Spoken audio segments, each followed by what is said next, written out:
மத்திய அமைச்சர் என்ன, அவர் சொல்வதெல்லாம் உண்மை என்று ஏற்றுக்கொள்வதற்கு அவர் என்ன கடவுளா?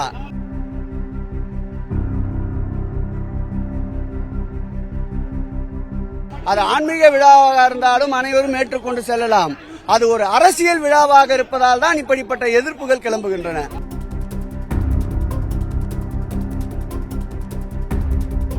சுத்தமாக இருக்கின்ற கோயில்களை சுத்தம் செய்கின்ற விந்தையெல்லாம் பாஜகவினரால் தான் நடத்த முடியும்.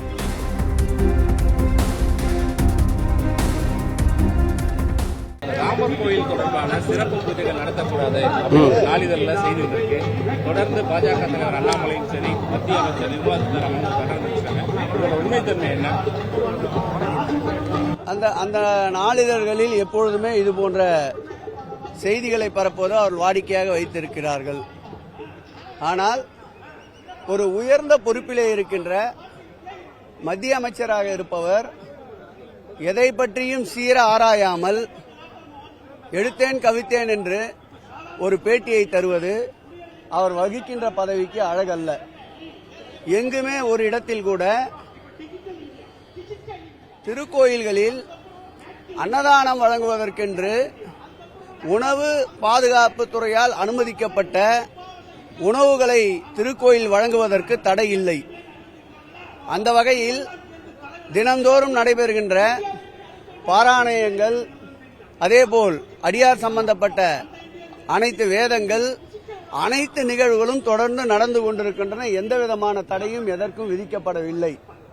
இந்த ஆட்சி ஒரு ஆன்மீக ரீதியாக இருப்பவர்களுக்கு அரணாக இருக்கின்ற ஆட்சி என்பதற்கு ஒரு எடுத்துக்காட்டை சொல்ல வேண்டும் என்றால், இன்றைக்கு மாத்திரம் தமிழகத்திலே 40 திருக்கோயிலே குடமுழுக்கு நடந்திருக்கின்றன. நாளைக்கு 20 இடங்களிலே குடமுழுக்கு நடைபெற இருக்கின்றன.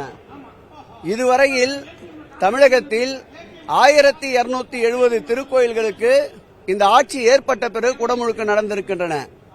8416 திருக்கோயில்களுக்கு எஸ்எல்சி மாநில அளவிலே இருக்கின்ற ஆய்வுக்குழு அனுமதி அளித்திருக்கின்ற ஒரு உன்னதமான ஆட்சி. இன்றைக்கு சேலத்திலே உலகமே திரும்பி பார்க்கின்ற அளவிற்கு நடைபெறுகின்ற பிரம்மாண்டமான உரிமை மீட்பு மாநாடு.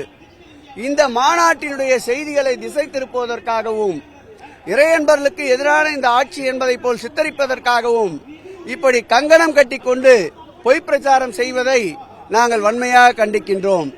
இப்படி எப்படிப்பட்ட பொய் புருட்டுகளை உருட்டினாலும் தமிழகத்திலே இன்றைக்கு நடந்து கொண்டிருக்கின்ற இந்த உரிமை மீட்பு மாநாடு, திராவிட முன்னேற்ற கழக இளைஞர்களுடைய 2ஆம் மாநாடு இன்றைக்கு இந்திய அளவிலே பேசப்பட்டிருக்கின்ற ஒரு மாநாடாக மாறும் என்பதில் இப்படிப்பட்ட பொய் பிரச்சாரங்களில், இப்படிப்பட்ட சதிவலைகளால் எந்த அளவிற்கும் தள்ளி போட முடியாது என்பதை தெள்ள தெளிவாக தெரிவித்துக் கொள்கிறேன். மத்திய அமைச்சரே தன்னோட குற்றப்பத்திரத்தில் போட்டிருக்காங்க. செய்தியோட உண்மைத்தன்மை மாநில அரசு கேட்டாங்களா, இல்ல அவங்களோட நடவடிக்கை எப்படி பாக்குறீங்க? மத்திய அமைச்சர் என்ன, அவர் சொல்வதெல்லாம் உண்மை என்று ஏற்றுக்கொள்வதற்கு அவர் என்ன கடவுளா? விசாரித்து இருக்கின்ற உண்மையை போட வேண்டும். ஒருவர் ஒரு கூற்றை சொல்லுகின்ற பொழுது அதற்கு ஆதாரங்களை கையிலே வைத்துக் கொண்டு பேச வேண்டும். எந்த ஆதாரத்தோடு அவர் திருக்கோயிலே நடைபெறுகின்ற நாளைக்கு ராமர் கோயில் திறப்பு விழா அயோத்தியிலே நடைபெறுகின்ற அந்த நாளிலே திருக்கோயில்களிலே தரிசனத்திற்கு அனுமதி மறுக்கப்படுகிறது என்பதை எந்த ஆதாரத்தோடு சொல்லுகிறார்? எங்கு உணவு வழங்குவதற்கு மறுப்பு தெரிவிக்கப்பட்டிருக்கின்றது. முறையாக உணவு பாதுகாப்புக்கு உண்டான அனுமதியை பெற்று அவர்கள் உணவு வழங்குவதற்கு எந்த விதமான தடையும் இல்லை. அதேபோல் நாளைய தினம் அனைத்து திருக்கோயில்களிலும் இறைவனை வழிபடுவதற்கு எந்த விதமான தடையும் இல்லை. நேற்றைய தினம்தான், இன்றைய தினமும் ராமேஸ்வரத்தில் எழுந்த சர்ச்சையை நீங்கள் நன்றாக அறிவீர்கள். அதுபோன்ற சர்ச்சைகளை இந்த அரசு ஏற்படுத்துவதில்லை. உயரிய பொறுப்பிலே இருப்பவர்கள் அவர்களுக்கு உண்டான கடமை உணர்வோடு பொறுப்புணர்வோடு நடந்து கொள்ள வேண்டும் என்று கேட்டுக்கொள்கிறேன். அது இப்போதும் சொல்லுகிறோம். அது ஆன்மீக விழாவாக இருந்தாலும் அனைவரும் ஏற்றுக்கொண்டு செல்லலாம். அது ஒரு அரசியல் விழாவாக இருப்பதால் தான் இப்படிப்பட்ட எதிர்ப்புகள் கிளம்புகின்றன. பாஜக நிர்வாகிகள் தமிழ்நாட்டில் பல்வேறு கோயில்கள் அதான் நேற்றே பதில் சொல்லிட்டேன். சுத்தமாக இருக்கின்ற கோயில்களை சுத்தம் செய்கின்ற விந்தையெல்லாம் பாஜகவினரால் தான் நடத்த முடியும். தமிழகத்தை பொறுத்தளவில் இந்து சமய அறநிலையத்துறையின் கட்டுப்பாட்டில் இருக்கின்ற திருக்கோயில் அனைத்துமே உழவார பணிக்கு அனுமதி அளிக்கப்படுகின்றன. அதேபோல் திங்கள்தோறும் தூய்மை பணி என்ற ஒரு திட்டத்தை மாண்புமிகு தமிழக முதலமைச்சர் அவர்கள் பொறுப்பேற்ற பிறகு துவக்கி திருக்கோயில்கள், ஆலயங்கள் சுத்தமாக பராமரிக்கப்படுகின்றன. அரசியல் விளம்பரத்திற்காக இப்படிப்பட்ட நிகழ்ச்சிகளை பாஜகவினர் ஏற்படுத்திக் கொள்கிறார்கள். செய்திகளை உடனுக்குடனும் துல்லியமாகவும் தெரிந்து கொள்ள சப்ஸ்கிரைப் பண்ணுங்க.